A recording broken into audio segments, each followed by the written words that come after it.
উখি মঠ উত্তরাখণ্ড রাজ্যের বহু প্রাচীন এক জনপদ,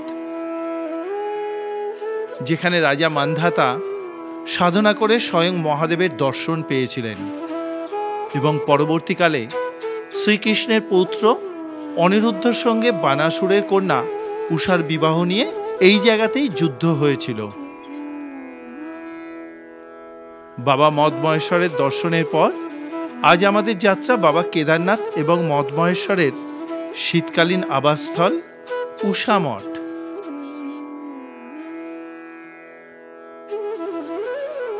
চলুন আজ শুরু করা যাক রাশি গ্রাম থেকে। সুপ্রভাত বন্ধুরা, আজকে 25শে নভেম্বর 2024। এই মুহূর্তে আমি আছি রাশি গ্রামে। আগের পর্বে আমি আপনাদেরকে দেখিয়েছি পঞ্চকেদারের দ্বিতীয় কেদার বাবা মদমহেশ্বর দর্শন করে রাত্রেবেলা নেমে আসার পর্যন্ত। গতকালকে আমরা বুড়া মদমহেশ্বর থেকে প্রায় 19 কিলোমিটার হেঁটে পৌঁছেছিলাম এই পঞ্চকেদার হোমস্টেতে। রাতে পৌঁছেই অল্প কিছু খাওয়া দাওয়া করে একদম ঘুমের দেশে। পরদিন সকাল সকাল ঘুম থেকে উঠে নিজেরা রেডি হয়ে নিলাম। এখন আমরা যে হোমস্টেতে রয়েছি সেই হোমস্টের পাশেই আছে রাকেশ্বরী মায়ের মন্দির। চলুন আমরা সেই মন্দিরটা আগে দর্শন করে তারপরে আমাদের যাত্রা শুরু করি। হোমস্টের পাশেই রাকেশ্বরী মায়ের মন্দিরে যাওয়ার প্রবেশদ্বার। এগিয়ে গেলাম প্রবেশদ্বারের দিকে।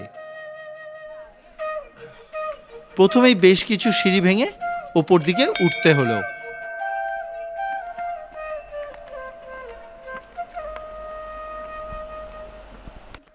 নিচের রাস্তার থেকে পাহাড়ের ওপর দিকে আরও একটা জনপথ রয়েছে। একটুখানি এগোনোর পর ঢুকে পড়লাম মন্দির চত্বরে। চারদিকে পাহাড়ে ঘেরা, মাঝে এই ছোট্ট ভ্যালির মতন জায়গাতে মন্দিরের অবস্থান। জনশ্রুতি আছে চন্দ্রদেব এখানে সাধনা করেছিলেন এবং সেই সাধনায় তুষ্ট হয়ে বাবা মহাদেব তাকে দর্শন দিয়েছিলেন। এখানে বাবা মহাদেবের সঙ্গে শক্তিরূপী মাতা রাকেশ্বরী অধিষ্ঠান করছেন। মন্দিরের ভেতরে 3 যুগ ধরে জ্বলতে থাকা অখণ্ড ধুনি রয়েছে। মন্দিরটি দেখলেই বোঝা যায় বহু প্রাচীন মন্দির। আমি রাজেশ্বরী মাতা এবং বাবা মহাদেবকে प्रणाम জানালাম। इसका महत्व ये है, ये राकेश्वरी माँ का मंदिर है। अब जो है कि यहाँ पर जो है कि ये चंद्रमा ने तप किया था। जब चंद्रमा पे कुष्ठ हुआ तो उसने यहाँ पर तप किया, माता ने उसका कष्ट हरण किया है। यहाँ पर जो है शिव और शक्ति है। कहीं शिव रहता है तो शक्ति नहीं रहती है, कहीं शक्ति रहती है तो शिव नहीं रहता है। तो ये जो है धुनी जो है ये 3 युग की धुनी है। यहाँ पर ये जो है मूर्तियाँ जो है मंडा माई की मूर्त है और नाग राजाओं की मूर्त है, सत्यनारायण की मूर्त है और नाग की मूर्त है, माँ लक्ष्मी की मूर्त है। और यहाँ पर जो भी आदमी आता है वो उसका कोई जिसका पुत्र नहीं होता है, यहाँ पर तपस्या करने से माता जो है उसका पुत्र हो जाएगा।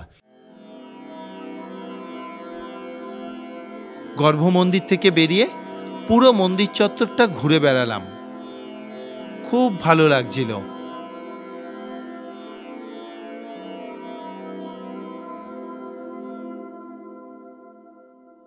এবারে আবার আমাদের হোমস্টেতে এসে ব্রেকফাস্ট করে নিলাম। ব্রেকফাস্টে ছিল রুটি আর আলুর তরকারি, সাথে চাটনি। এবারে গাড়িতে মালপত্র তুলে নিলাম। আমরা এই গাড়িতে করেই যাব উখি মঠ। প্রতিজনের ভাড়া পড়ল 200 টাকা করে।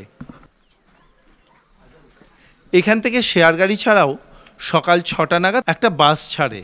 সেই বাসে ভাড়া পড়ে মাথাপিছু 60 টাকা করে। আমাদের গাড়ি দুপুর 12:30টার সময় ছাড়ল। এখান থেকে উখিমঠের দূরত্ব 24 কিলোমিটার। সময় লাগতে পারে প্রায় 1 ঘন্টার কাছাকাছি।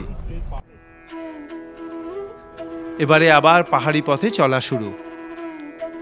এই দিকের রাস্তা মসৃণ হলেও পথ কিন্তু বেশ ভয় ধরানোর মতো। রাস্তার একদিকে পাহাড়ের দেওয়াল, আর অন্যদিকে অতলস্পর্শী খাদ নেমে গেছে।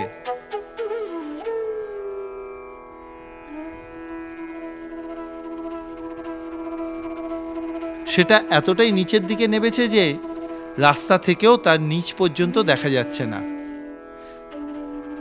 আবার এই রাস্তার পাশে গার্ডওয়ালও নেই। কিন্তু এ পথ ভয়ঙ্কর হলেও এই দিকের প্রাকৃতিক শোভা খুব সুন্দর। খাদের দিক থেকে একের পর এক বিভিন্ন গাছ মাথা উঁচু করে আকাশ ছোঁয়ার চেষ্টা করছে, আর দূরে ওই পাহাড়গুলোর সাথে সামনের এই গাছগুলোকে দেখতে ফ্রেমে বাঁধানো ছবির মতন লাগছে।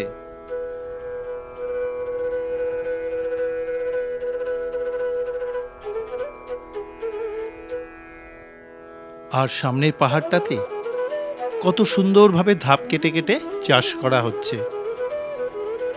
প্রকৃতি এখানে নিজের মতন করে রয়েছে। আমরাও এই সুন্দর প্রকৃতিকে উপভোগ করতে করতে একটার পর একটা পাহাড়কে পেরিয়ে সামনের দিকে এগিয়ে চললাম। পাহাড়ি পথে যত এগোচ্ছি কিছুক্ষণ বাদে বাদেই পাহাড়ের পরিবেশের বৈচিত্র্য পাল্টে যাচ্ছে।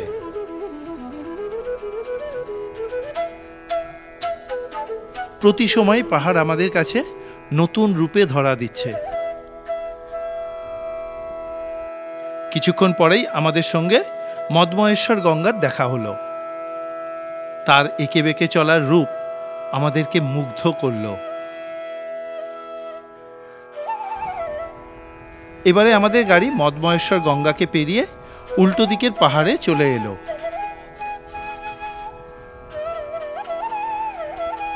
এরপরেই শুরু হলো জঙ্গলময় রোমাঞ্চকর এক পরিবেশ। খুব সুন্দর লাগছিল এই পথে যেতে।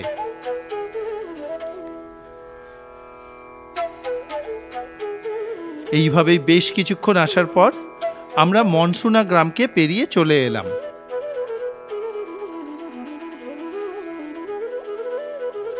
তারপরেই সুন্দর পাহাড়ি পথের দৃশ্য চোখে পড়ল।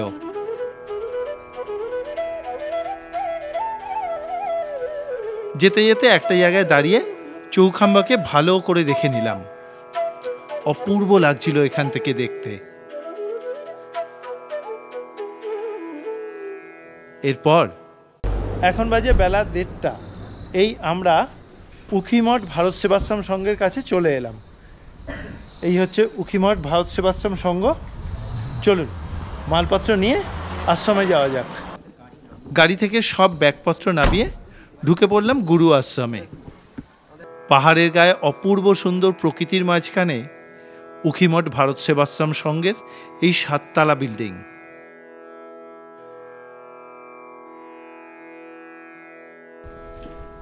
অফিসে কথাবার্তা বলে ঘরের ব্যবস্থা হলো। এই হচ্ছে আমাদের ঘর। এইদিকে একটা ডবল বেড আর এইদিকে আরেকটা ডবল বেড। আমরা 4 জন আছি এখানে। 4 জন একসঙ্গে থাকবো। এখানে যা ডবল বেডগুলো আছে এখানে কিন্তু 3 জন করে শোয়া যায় অনায়াসেই। অর্থাৎ এই ঘরটার মধ্যে 6 জন আসলে কিন্তু অনায়াসেই থাকা যাবে। ঘরের সঙ্গেই অ্যাটাচ ওয়াশরুম, গিজার সহ সব সুবিধাই রয়েছে। ব্যাগপত্র রেখে ফ্রেশ হয়ে চলে এলাম খাওয়ার জায়গাতে। আমরা প্রসাদ গ্রহণ করে নিলাম। প্রসাদে ছিল ভাত, ডাল, 2 ধরনের সবজি এবং আচার।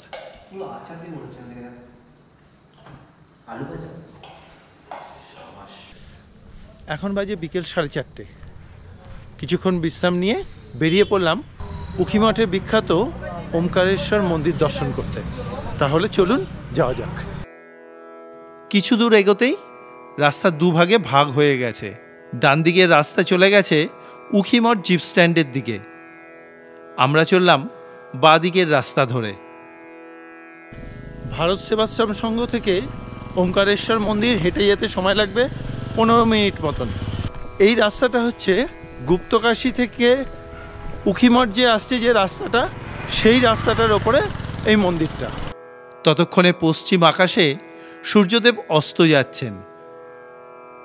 আমরাও আরও কিছুটা এগিয়ে আমরা উখিমঠ থেকে এই রাস্তা ধরে এলাম। এসে কিছু দূর আসার পরে রাস্তাটা দুভাগে ভাগ হয়ে যাচ্ছে। বাঁদিকে চলে যাচ্ছে গুপ্তকাশী, আর ডান দিকে একটা রাস্তা চলে যাচ্ছে। এই রাস্তা ধরে মন্দিরে যাব। চলুন। চলতে চলতে এখানকার প্রাকৃতিক সৌন্দর্য উপভোগ করতে থাকলাম। এখানে অনেক থাকার হোটেল রয়েছে। পথ চলতে চলতে এইরকম জায়গায় এসেও কিন্তু আমাদের তীর্থভূমি দর্শন চ্যানেলের পরিবারের এক সদস্যের সঙ্গে দেখা গেল। উনি হচ্ছেন তারকবাবু, এসছেন হাওড়া থেকে। ওনার সঙ্গে কথা হচ্ছিল এতক্ষণ, খুব ভালো লাগলো। আপনাকে দেখেই আমি চিনতে পেরেছি, পরশু দিনই আপনার ভিডিও দেখছিলাম। খুব ভালো, সাবধানে ঘুরুন, ভালোভাবে ঘুরুন। ঠিক আছে, আবার দেখা হবে কোনোদিন। আসি। আর আপনার নামটা একবার বলুন। চন্দন রায়। চন্দন রায়, আচ্ছা ঠিক আছে দাদা ভাই। আরও একটু হেঁটে এসে মূল মন্দিরের প্রবেশদ্বার দেখতে পেলাম। পাশের সিঁড়ি দিয়ে উঠে এগোতে থাকলাম মন্দিরের দিকে। ঢুকতেই মুখ্য প্রবেশদ্বারটি মন কেড়ে নিল। দেওয়ালে সুন্দর কারুকার্য করা রয়েছে। ঢুকে পড়লাম প্রবেশদ্বার দিয়ে।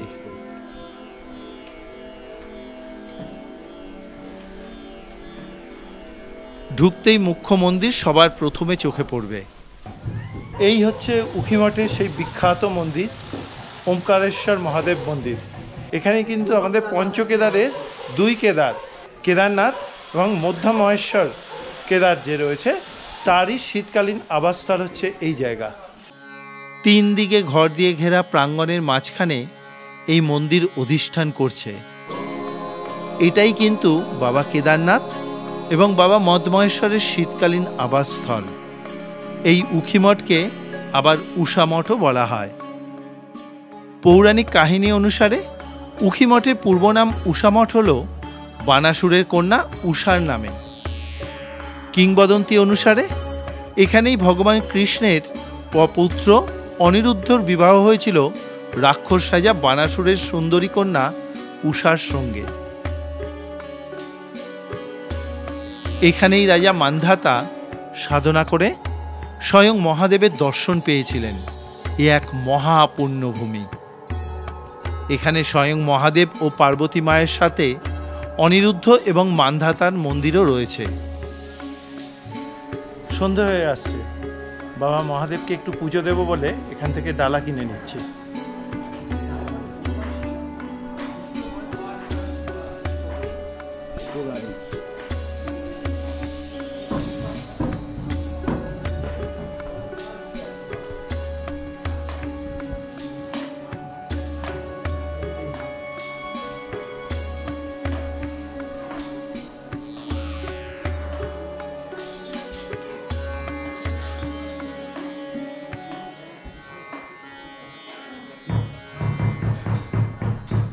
হঠাৎ দেখা হয়ে গেলাম না, সেই খুব ভালো লাগছে।